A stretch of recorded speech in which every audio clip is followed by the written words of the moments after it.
Okay, I have some measure of success. Got to show you what I did here. Basically, I slipped on. I was able to manage to slip on the belt, on the serpentine belt, on this Toyota Previa, 1996. But it could be any Toyota or any car for that matter.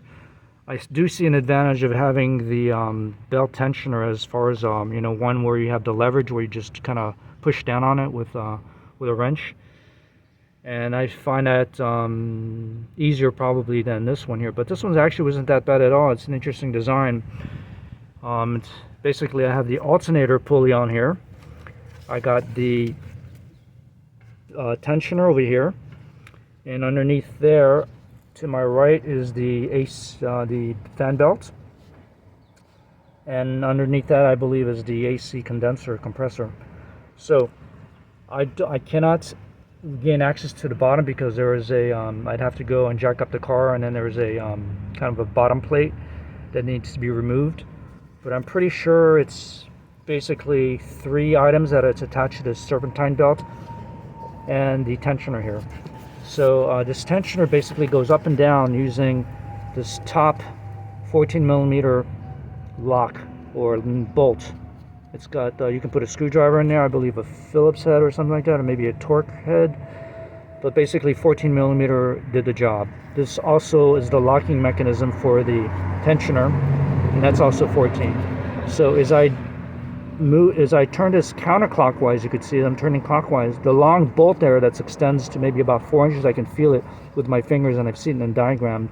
The long bolt basically moves the tensioner up and down this mechanism here, this assembly.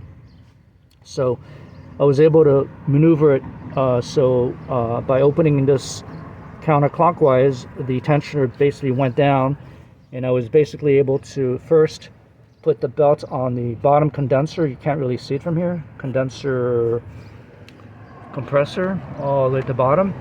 Feed it to the what is this here? The fan clutch, the fan belt, the fan pulley. Go underneath. Actually, I'm not sure which I did first. If I went underneath the tensioner first, or if I went underneath the if I put the belt on the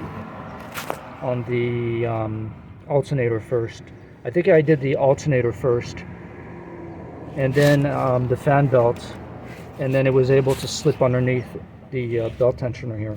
So now the next step I'm going to do is I'm going to tighten this up here with my hands. I guess it seems to be okay by hands.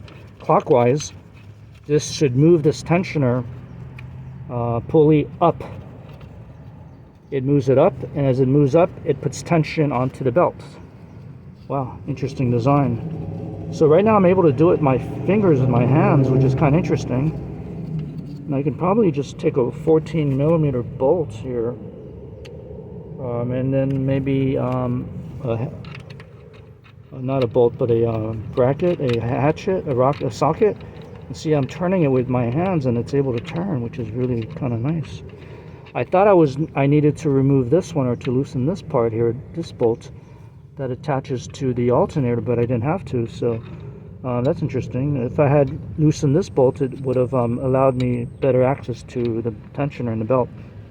So now I'm turning by hand the 14mm tensioner adjustment bolt, and I'm tightening it, and I believe it's going up because I can feel it becoming tighter and tighter and tighter and tighter. And now it's pretty much reached its limit. I'm gonna have to use the wrench to tighten it up. Now let me check if the locking bolt here is tight. And right now it is actually kind of tight. Interesting. So what happens if I loosen that up a little bit? Will that change things? Let's try here with the a smaller ratchet here. And let's see here. Let's see if I can loosen this here a little bit more. What happens if I loosen it a little bit more? If that does anything, because yeah, I can loosen it here and now it's loose. Now I tighten it on the top, adjusting here with my hands, and as you could see, it's got a it's pretty firm on there. I think it's good enough. I don't want to make it too tight. Maybe that's what happened before, is it was too tight, and so that's how the belt ripped. I could see that I'm doing on my belt. I'm not sure if you can see it here. I'm doing a I'm pushing it.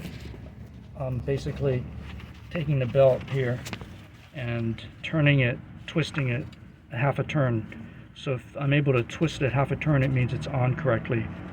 So right now it's about a half a turn by hand. So that's the correct tension, I believe. I don't want to make it too tight, and I don't want to make it too loose. So maybe a little bit more, a couple of turns with the ratchet, and I'll be able to successfully complete this very easy job. Actually, it took me, I could have done this maybe in 10 minutes if I had all the tools and all that set up. But basically I have my garbage bag here, I got my different sockets, I got my lubricant. So wow, I'm impressed.